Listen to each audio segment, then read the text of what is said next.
بسم الله الرحمن الرحیم. صبح همه دانشجویان و زبان آموزان عزیز به خیر. امیدوارم در هر کجای ایران عزیز که هستید شاد و سربلند و پیروز باشید.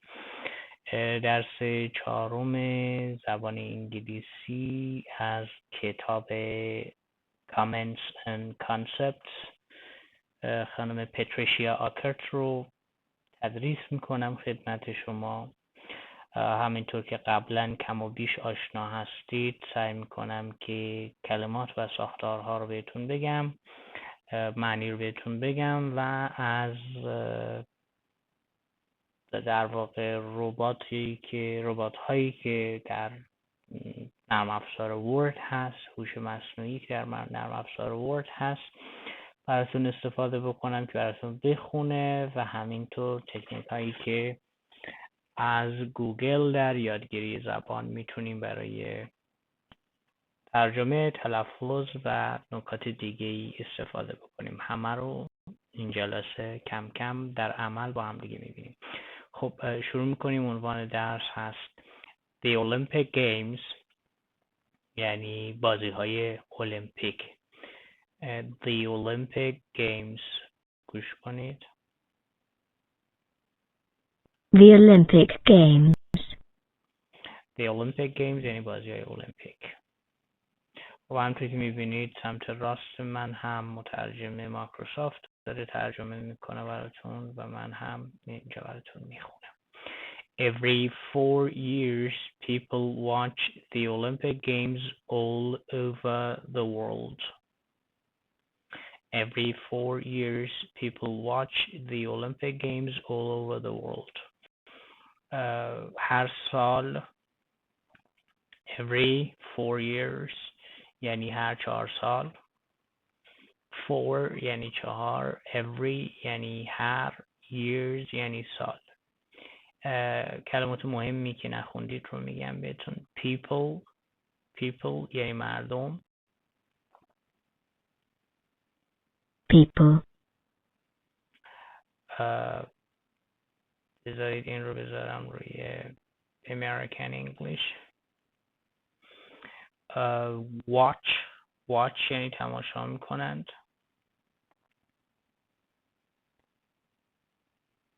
Watch.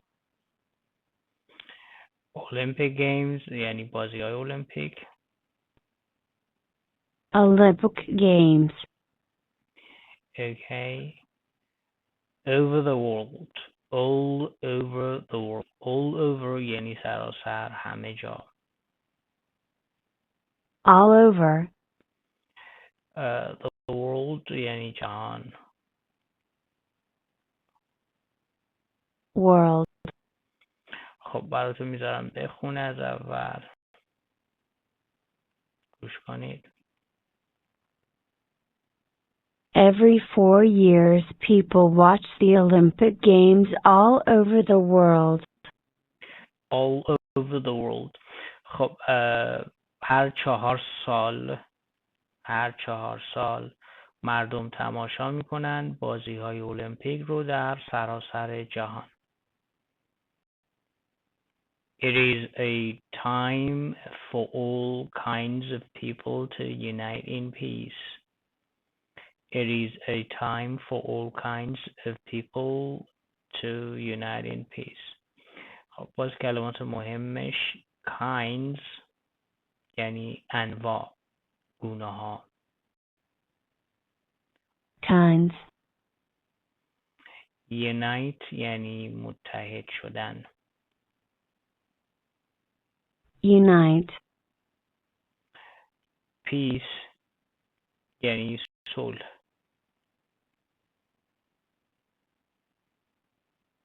Peace. خب میذارم براتون بخونه کل جمله رو.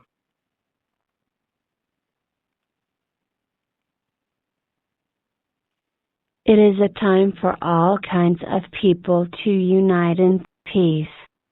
خب میگه که در واقع با این ایت برمیگرده به زمان بازی های المپیک. میگه که بازی های المپیک آن زمانی هست برای همه مردم که در صلح و دوستی با یکدیگر متحد می شوند. زمان بازی‌های المپیک زمانی هست که همه مردم در صلح و دوستی با یکدیگر متحد می شوند. Some of them join together to compete for gold medals. Some of them join together to compete for gold medals. گوش کنید. Some of them join together to compete for gold medals. خب کلمه join together یعنی ملحق میشن به هم، کنار هم دیگه جمع میشوند. Join together. کنار هم دیگه جمع میشن، ملحق میشن به هم دیگه. compete یعنی مسابقه دادن، رقابت کردن. Compete. gold medals یعنی مدال های طلا. Gold medals. خب معنیش میگه بعضی از اونها کنار یکدیگر جمع میشن برای رقابت، برای مدال های طلا. کنار هم دیگه جمع میشه بعضیاشون برای اینکه با هم دیگه رقابت بکنن برای برنده شدن مدال های طلا. Millions of other people watch them on television. میلیون ها نفر دیگر مسابقات رو از طریق تلویزیون تماشا میکنن. گوش کنید. Millions of other people watch them on television. خب کلماتش millions یعنی میلیون ها. Millions. watch یعنی تماشا کردن. Watch. television یعنی تلویزیون. television یعنی تلویزیون. Television. میلیون ها نفر دیگر مسابقات رو از طریق تلویزیون تماشا میکنن. گوش کنید. Millions of other people watch them on television. اوکی. خب این پاراگراف رو براتون میذارم یه بار با لهجه بریتیش انگلیش بخونه.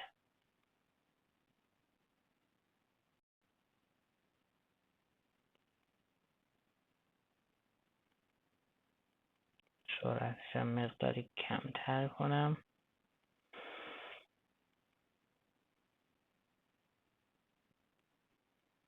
Every 4 years, people watch the Olympic Games all over the world. It is a time for all kinds of people to unite in peace. Some of them join together to compete for gold medals. Millions of other people watch them on television. خب این خون براتون با لهجه بریتیش انگلیش و قشنگ هم خوند. همین جمله رو براتون میذارم در گوگل که با هم دیگه بررسی بکنیم ببینیم چطور میخونه. همینطور که قبلا گفتم این صفحه گوگل هست و شما کافی است که البته لپتاپ من یه ذره کنده، سرعت اینترنت بد نیست ولی خود لپتاپ به لحاظ پردازش حتی تو اینترنت هم مقداری مشکل داره.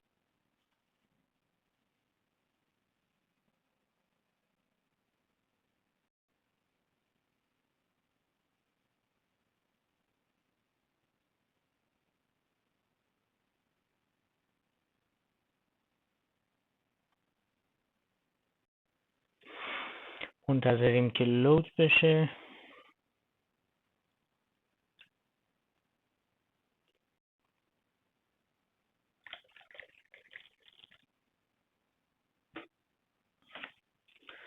چند ثانیه طول میکشه و خب چاره‌ای هم نیست.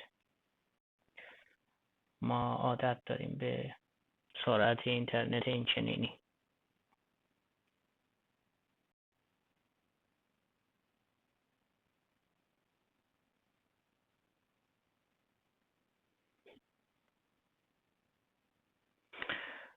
تا این لود بشه بیاد برسه من بخش دیگه از ترجمه رو بهتون بگم که زمانمون رو از دست ندیم. Why do we have the Olympics? Why do we have the Olympics? اصلا چرا المپیک وجود داره؟ چرا اصلا ما المپیک داریم؟ Why do we have the Olympics? خب براتون خوند.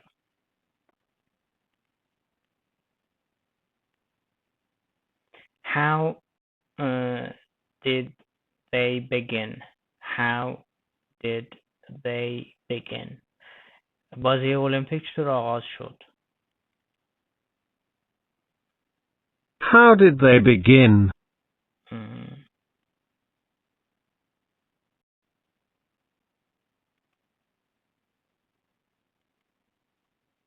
Question mark. The first Olympic Games were in Greece in 776 BC. Okay. The first Olympic Games were in Greece in 776 BC. خب یه کلمه اینجا دارید که نخوندید. گریس به معنی یونان هست. کشور یونان. Greece. گریک اگه باشه به معنی یونانی هست. این BC یعنی قبل از میلاد. BC یعنی قبل از میلاد. Before Christ میگه که اولین بازی های المپیک در سال 776 قبل از میلاد آغاز شد. خب همین جمله رو بذاریم توی گوگل بخونه. امیدوارم که اومده باشه تا بعد بهتون بگم که چه امکاناتی میتونید از گوگل بگیرید. خب هنوزم لود نشده.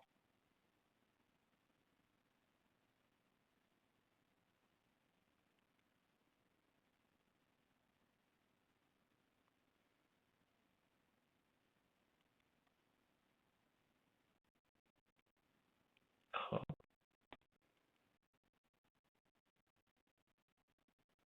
جمله‌ای رو که انتخاب کردیم اینجا کپی میکنیم. این طرف هم زبان فارسی رو انتخاب کنید.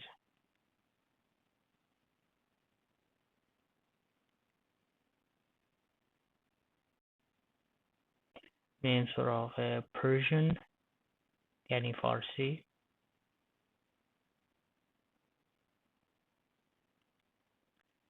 احتمال اینترنت من قطع شد متاسفانه. میریم سراغ ادامه متنمون و دوباره من برمیگردم و بهتون خواهم گفت که چطور میتونید از مترجم گوگل استفاده کنید. دیگه مشکلات قطعی اینترنت و این چیزا رو همه ما آشنا هستیم.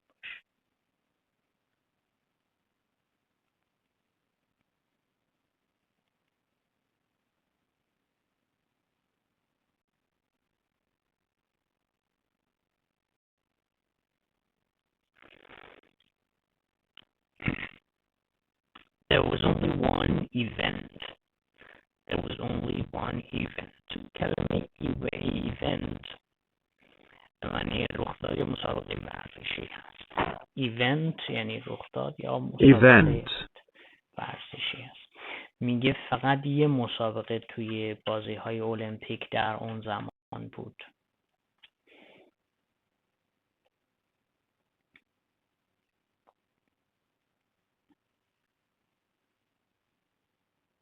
People ran a race the length of the stadium. The games lasted one day. خب ran گذشته فعل run یعنی دویدن. خب من قرض کنم و مجدداً وصل بشه اینترنتش.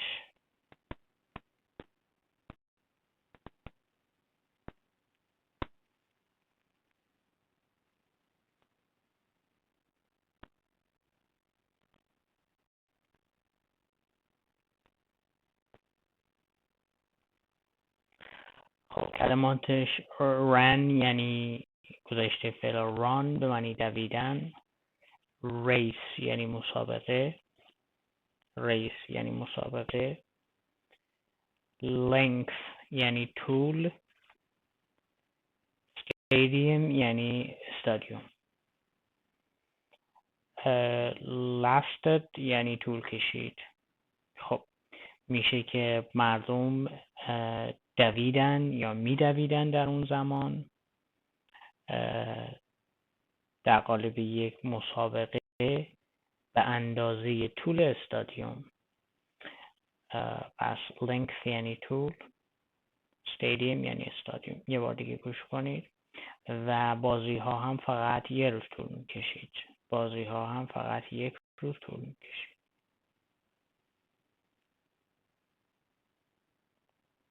People ran a race the length of the stadium. The games lasted one day. خب امیدوارم که اینترنت برگشته باشه. این پاراگراف رو کلاً بدم به گوگل که براتون بخونه.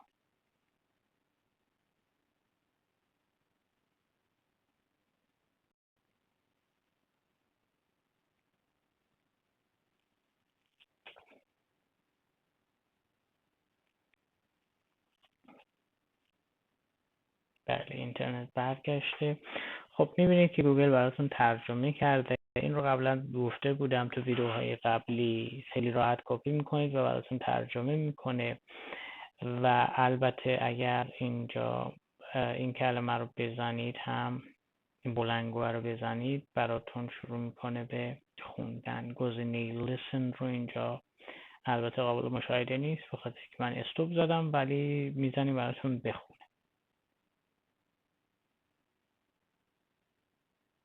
Every 4 years people watch the Olympic Games all over the world.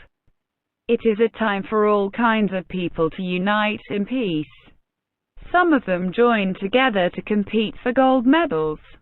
Millions of other people watch him on television. Why do we have the Olympics? How did they begin? The first Olympic Games were in Greece in 776 BC. There was only one event. People ran a race the length of the stadium. The games lasted one day. خب اینو براتون خوند. اگر روی همین کلمه listen دوباره کلیک بکنید، بذارید بیاد اینجاست. این بار گوگل میفهمه و با سرعت آرومتر براتون میخونه. گوش کنید. Every 4 years people watch the Olympic Games all over the world. It is a time for all kinds of people to unite in peace. Some of them join together to compete for gold medals. Millions of other people watch him on television. Why do we have the Olympics? How did they begin? The first Olympic Games were in Greece in 776 BC. There was only one event. People ran a race the length of the stadium. The games lasted one day. ترجمهش رو هم سمت راست دارید. براتون خوند و میریم سراغ ادامه درس.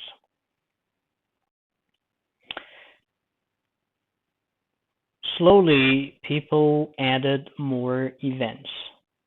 یعنی به تدریج مردم مسابقات دیگری هم به بازی‌های المپیک اضافه کردند. Slowly یعنی به آرامی، به تدریج. Slowly. Added یعنی اضافه کردند. Added. پس مردم به تدریج مسابقات دیگری هم به بازی‌ها اضافه کردند. Slowly people added more events. Okay. The games were only for men.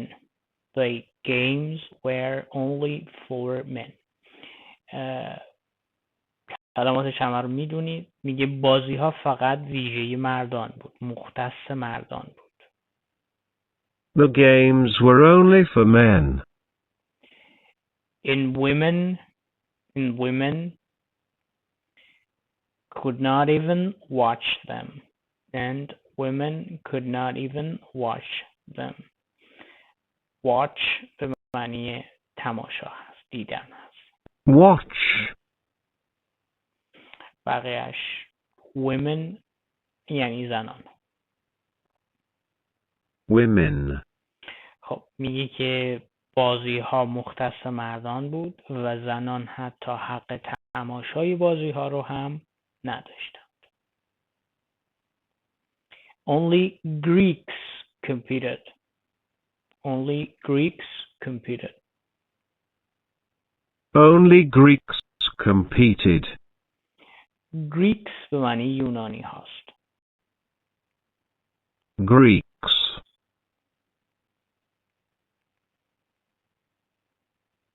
Competed Competed. competed یعنی رقابت کردن. خب بذاریم بازی American English بخونه جوی. Okay. They came from all parts of the Greek world. They came from all parts of the Greek world. All parts یعنی همه بخش ها، همه قسمت ها.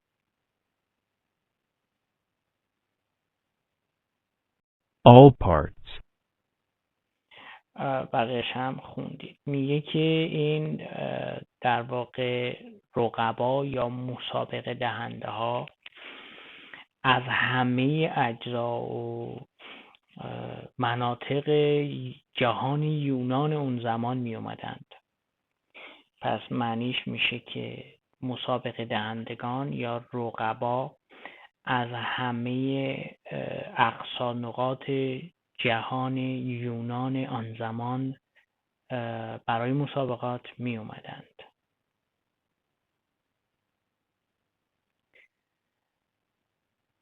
The time of the games was a time of peace and the government let everyone travel safely.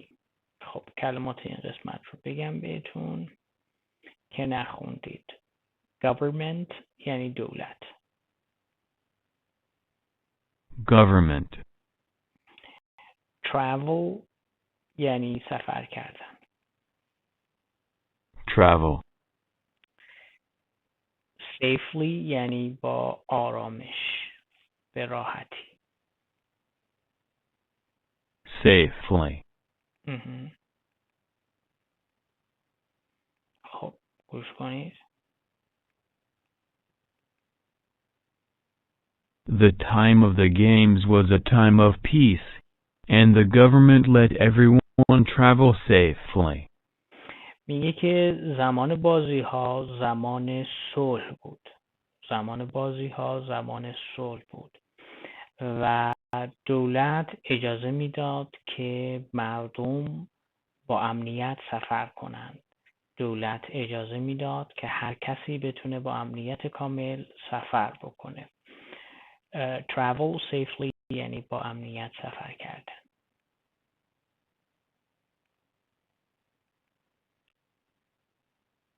Kings competed against common people. Kings competed against common people. Kings یعنی پادشاهان، سلاطین. Kings. Competed یعنی رقابت کردن، رقابت می کردن. Competed. Against یعنی مقابل، رو در رو با. Against. Common people یعنی عوام، عامه مردم، مردم عادی. Common people. میگه که پادشاهان رقابت میکردن مقابل عامه مردم، یعنی یه تیم پادشاه داشته، یه تیم هم مردم عادی یا چند تیم پادشاه و چند تیم هم مردم عادی. The winners became national heroes. The winners became national heroes. گوش کنید. The winners became national heroes. Winners, win یعنی بردن. Winners یعنی برندگان. Winners. یعنی کسانی که مسابقه برنده می شدن. Became یعنی شدن. National یعنی ملی. National. Hero یعنی Heroes. قهرمانان ملی. میگه که برندگان این مسابقات میشدن قهرمانان ملی. بذارم براتون بخونه. Slowly people added more events. The games were only for men, and women could not even watch them. Only Greeks competed. They came from all parts of the Greek world.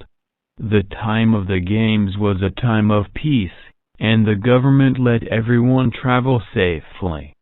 Kings competed against common people. The winners became national heroes. خب همین رو میذارم براتون گوگل بخونه، این بار با یه تکنیک جدیدتر. خب اینجا اگه دقت کرده باشید گوگل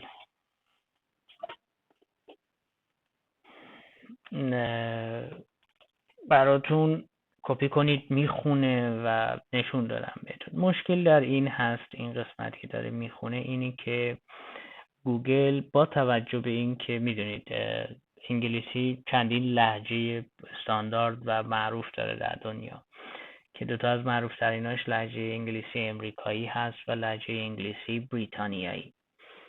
لهجه انگلیسی امریکایی بیشتر در امریکا متداوله و بریتانیایی هم در انگلستان. اما گوگل الان با لهجه بریتیش انگلیش یا لهجه انگلیسی بریتانیایی خون برامون. دلیلش هم اینه که اگر شما خارج از امریکا باشید، در هر جای دیگه دنیا که باشید، گوگل به لحاظ به طور دیفالت یا به طور پیشفرض براتون انگلیسی بریتانیایی میخونه. حالا چیکار بکنید که انگلیسی خوندن مترجم گوگل تبدیل به امریکایی بشه؟ کار خیلی ساده ای باید انجام بدید. ببینید من این آدرس بار رو اگه دقت کرده باشید از اینجا پاک میکنم و به جای google.com باید بنویسید google.as. چرا google.as پیشوند ملی امریکا هست، مثل ایران که میگید google.ir.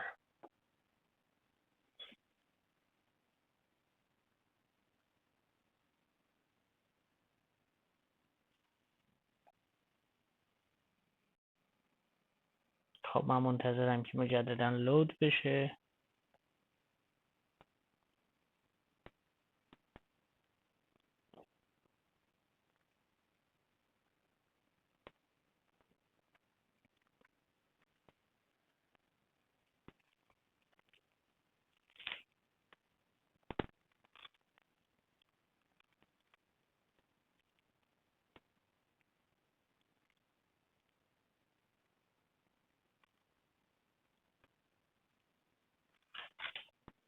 خب هنوز لود نشده، امیدوارم که بیاد. من پاراگراف بعدی رو میخونم تا گوگل هم لود بشه و بعد توضیحات بعدی رو گوش کنید.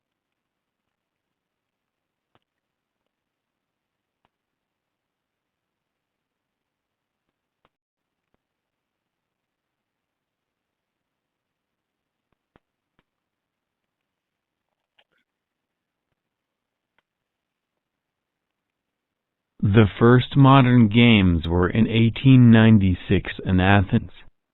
خب مادرن به معنی مدرن یا امروزی یا جدید هست. مادرن.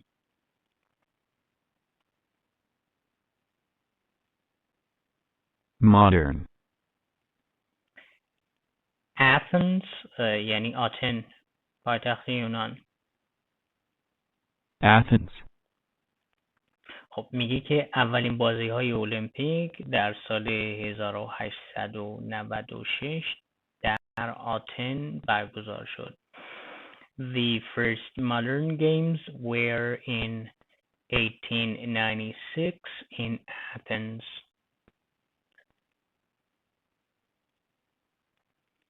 The Greeks built a new stadium for the competition. The Greeks built a new stadium for the competitions. گوش کنید. The Greeks built a new stadium for the competition. Built گذشته فعل build یعنی ساختن. Built. Competition یعنی مسابقات، رقابت ها. Competition. خب میگی که یونانی ها یه استادیوم جدید ساختن برای مسابقات. یونانی ها یه استادیوم جدید درست کردن، ساختن برای مسابقات. Athletes from several countries competed. Athletes from several countries competed. گوش کنید. Athletes from several countries competed. Athletes یعنی ورزشکاران.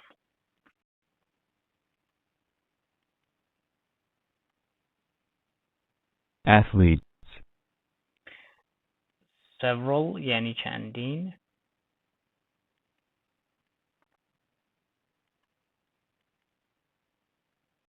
Several. Countries یعنی کشور. Countries. Competed یعنی رقابت کردن. Competed. خب میگه که ورزشکارانی از چندین کشور با یکدیگر رقابت کردن، مسابقه دادن. Then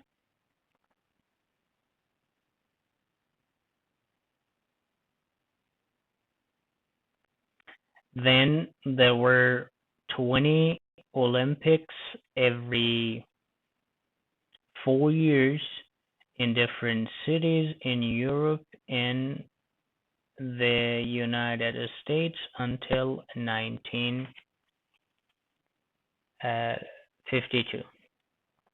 خب این اضافه است. Then بذارم براتون بخونه. Then there were Olympics every 4 years in different cities in Europe and the United States until 1952. خب کلماتی که نخوندید. Different یعنی مختلف. Different. Europe یعنی اروپا. Europe. United States یعنی ایالات متحده امریکا. United States. میگه که سپس بازی‌های المپیک هر 4 سال یک بار در شهرهای مختلف در اروپا و ایالات متحده امریکا تا سال 1952 برگزار میشد.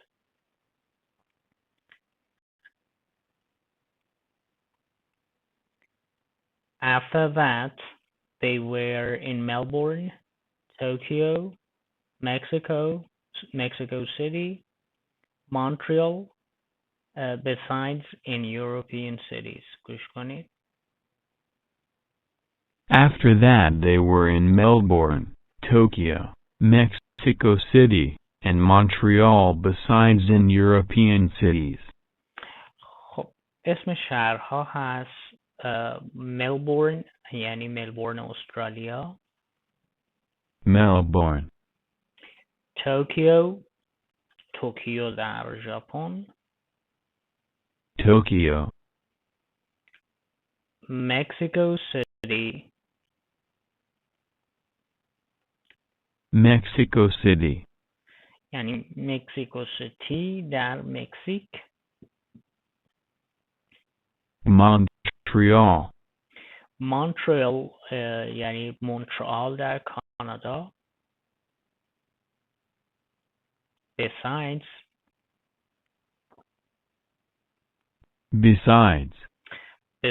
یعنی به علاوه، غیر از این.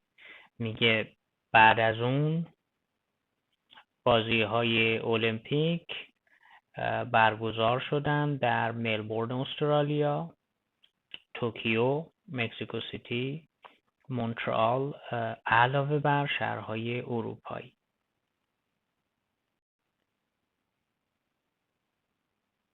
Each year there were athletes from more nations. خب کلمه جدیدی ندارید، فقط این کلمه nations یعنی ملت، کشور. nations, میگه هر سال ورزشکارانی در مسابقات بودند از کشورهای بیشتری. more nation. هر سال ورزشکارانی از کشورهای بیشتری در مسابقات شرکت کردند. Each year there were athletes from more nations. The first Winter Olympic were in 1924. خب باز کلمه جدیدی ندارید، گوش کنید. The first Winter Olympics were in 1924. Winter یعنی زمستان. Winter. میگه که اولین المپیک زمستانی در سال 1924 برگزار شد. The athletes compete in skiing and other winter sports. خب skiing یعنی اسکی. Skiing. Sports یعنی ورزش ها. Sports. گوش کنید. The athletes compete in skiing and other winter sports. میگه که ورزشکاران رقابت میکردن در اسکی و سایر ورزش های زمستانی. خب این پاراگراف رو باز میدم براتون گوگل بخونه و امیدوارم که باز شده باشه. خب همان گوگل هست و با همان چیزهایی که دارید میبینید، اما این بار یه تفاوت وجود خواهد داشت.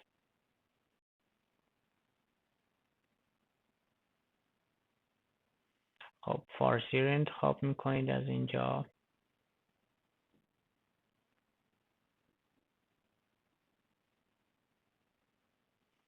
براتون فارسی ترجمه کرده. تعداد لغتاش رو هم گفته. حد اکثر در هر بار میتونید 5000 کلمه رو بدید و براتون ترجمه بکنه. 5000 کلمه تقریبا معادل یک مقاله استاندارد هست.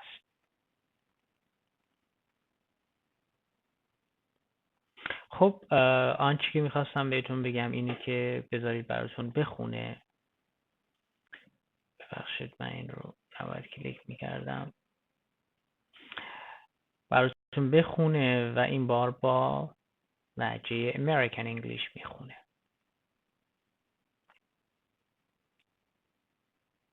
The first modern games were in 1896 in Athens. The Greeks built a new stadium for the competition. Athletes from several countries competed.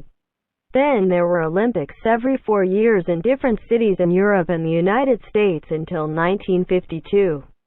After that they were in Melbourne, Tokyo, Mexico City, and Montreal besides in European cities. Each year there were athletes from more nations. The first Winter Olympics were in 1924. The athletes compete in skiing and other winter sports. خب همونطوری گفتم اگر دوباره این علامت بلندگو بزنید باز آرومتر براتون میخونه. گوش کنید. The first modern games were in 1896 in Athens. The Greeks built a new stadium for the competition. Athletes from several countries competed. Then there were Olympics every 4 years in different cities in Europe and the United States until 1952. After that they were in Melbourne, Tokyo, Mexico City, and Montreal besides in European cities. Each year there were athletes from more nations. The first Winter Olympics were in 1924. The athletes compete in skiing and other winter sports. خب دیدید که براتون خوند و این بار با لهجه آرومتر و خب ترجمهش هم که اینجاست. میبینید و ترجمه خیلی خوبی هم هست. برمیگردیم و ادامه دو تا پاراگراف بعدی. Today there must be Olympic Games every 4 years. کلمه جدیدی ندارید. امروزه باید بازی‌های المپیک هر 4 سال یک بار برگزار شود. امروزه باید مسابقات المپیک هر 4 سال یک بار برگزار شود. Today there must be Olympic Games every 4 years. The games must have at least 15 events. The game must have at least 15 events.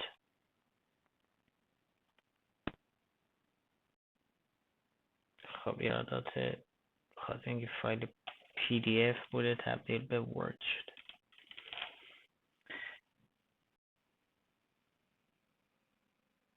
گوش کنید. The games must have at least 15 events, and they cannot last more than 16 days. خب باز کلمه جدیدی نداره. میگه که بازی ها حداقل باید 15 مسابقه یا رقابت داشته باشه و نمیتونه بیش از 16 روز به طول بیانجامد.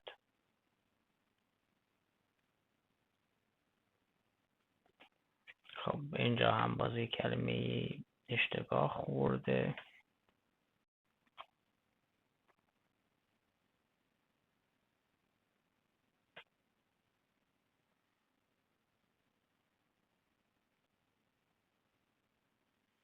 خب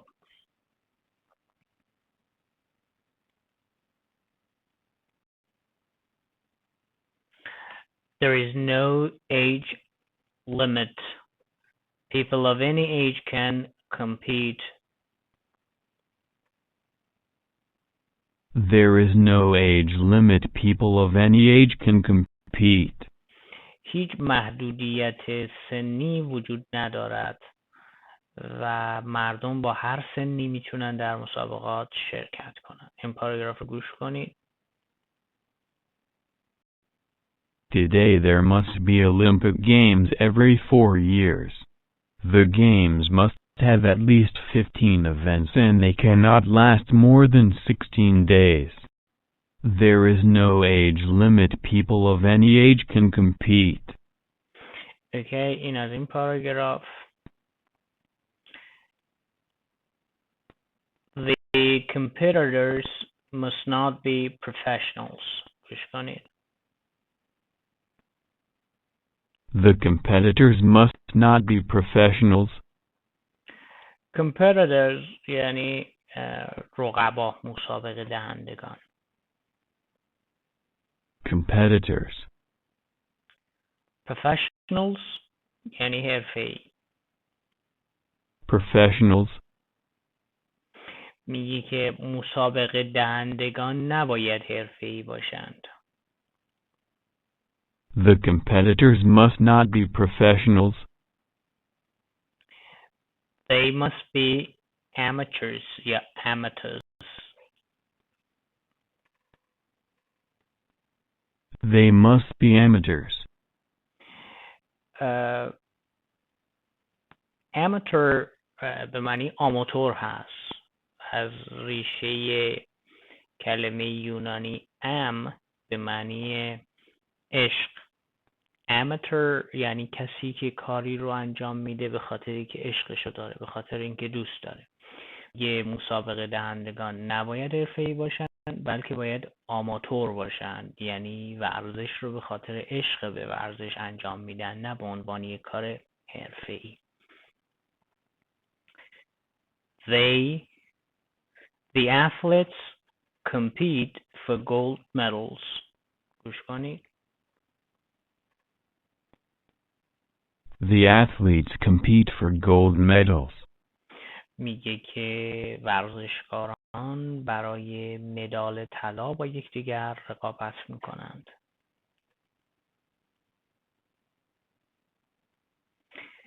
The winner are still national heroes as they were in the early Olympic Games in Greece. برندگان قهرمانان ملی هستند، همانطور که در بازی‌های اولیه المپیک در یونان بودند. همه کلماتش تکراری، گوش کنید. The winners are still national heroes as they were in the early Olympic Games in Greece. بسیار عالی. خب این دو پاراگراف رو بدم باز گوگل براتون بخونه و خب ترجمه هم که انجام میده.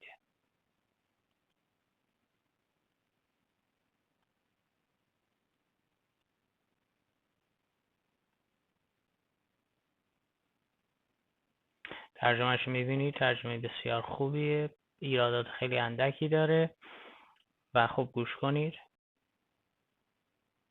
Today there must be Olympic Games every 4 years. The Games must have at least 15 events and they cannot last more than 16 days. There is no age limit. People of any age can compete. The competitors must not be professionals. They must be amateurs. The athletes compete for gold medals. The winners are still national heroes as they were in the early Olympic Games in Greece. اوکی، دیگه من نمیذارم که آرومتر بخونه، خواستید خودتون میتونید این کار رو بکنید و اما پاراگراف آخر گوش کنید.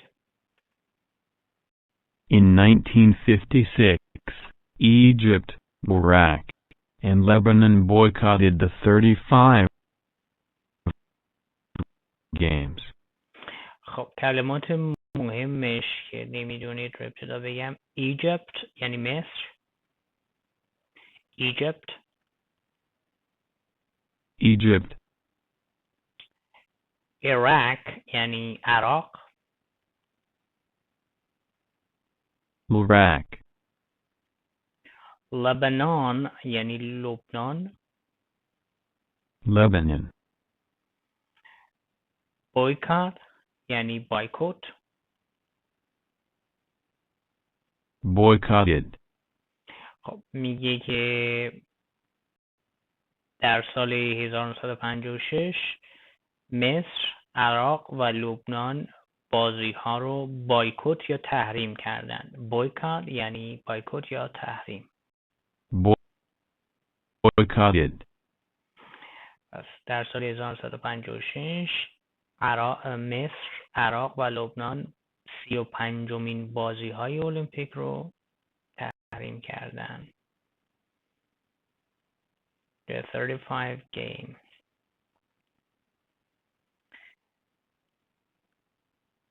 البته من این 35 رو مطمئن نیستم، ممکنه خطا باشه، ولی به هر حال آنچه که تو متن نوشته بازی 35 شاید 1935 باشه. نمیدونم، شاید هم کلمه فکر میکنم همین باشه، ولی خب 35.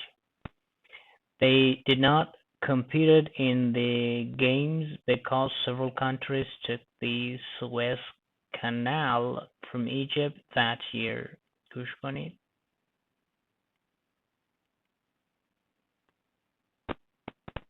They did not compete in the games because several countries took the Suez Canal from Egypt that year. خب کلمه اضافه ندارد. سوئز کانال یعنی کانال سوئز که در مصر میدونید. Suez Canal. میگه که آنها تو مسابقات شرکت نکردند چرا که چندین کشور در اون سال کانال سوئز رو از مصر گرفتند. با جمله بعدی.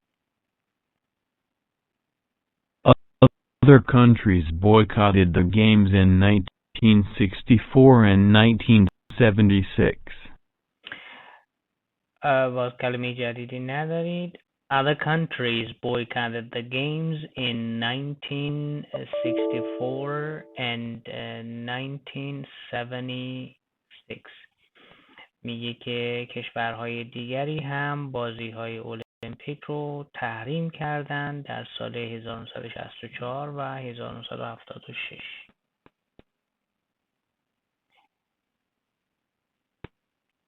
In 1980, the United States and other countries boycotted the games in Moscow. خب باز این رو بذارم براتون بخونه.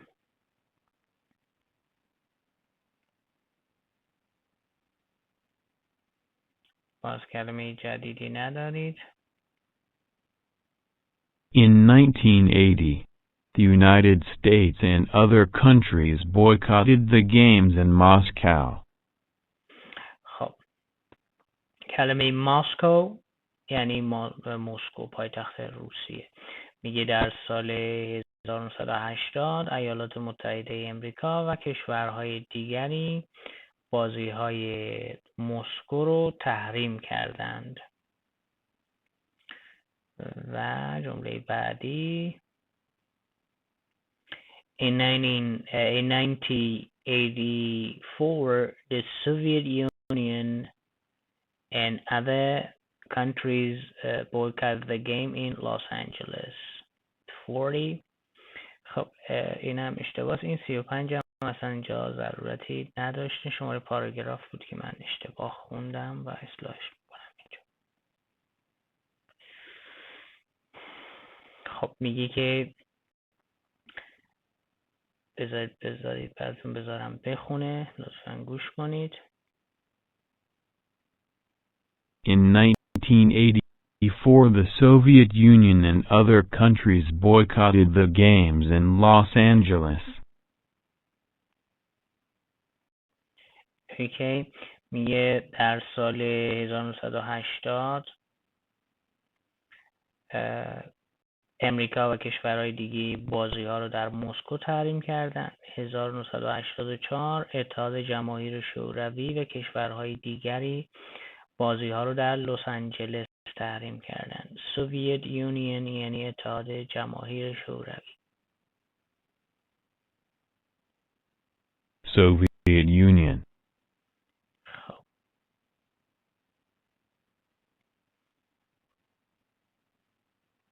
How can این جمله How can the nation of the world solve this problem? Solve یعنی حل کردن.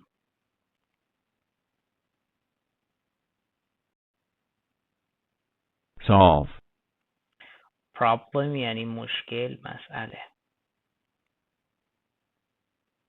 This problem. کشورهای دنیا چگونه می توانند این مشکل رو حل کنند؟ Maybe the games should be in Greece every year where they began. شاید بهتر است که بازی ها هر ساله در یونان باشه، همون جایی که آغاز شد. Maybe the games should be in Greece every year where they began. خب این رو هم براتون خون و آخرین جمله این درس.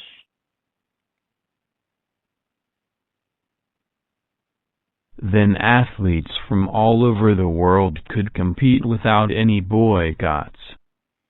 خب میگه که سپس ورزشکاران میتونن از هر کشوری در دنیا بدون تحریم با یکدیگر مسابقه بدن.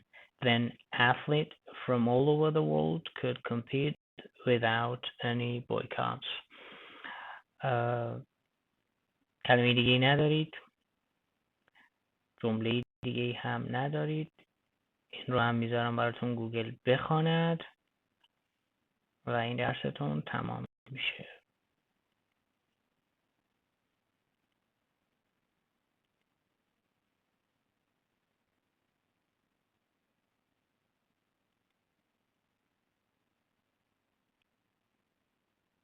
In 1956, Egypt, LRAQ, and Lebanon boycotted the Games. They did not compete in the Games because several countries took the Suez Canal from Egypt that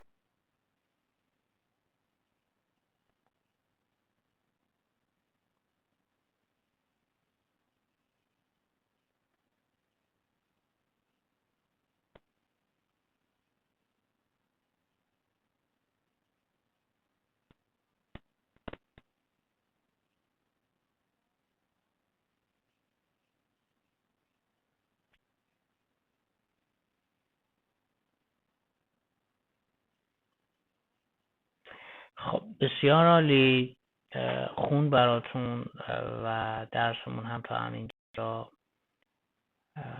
به اتمام رسید. اگر ایرادی توی تایپ و اینجور اشکال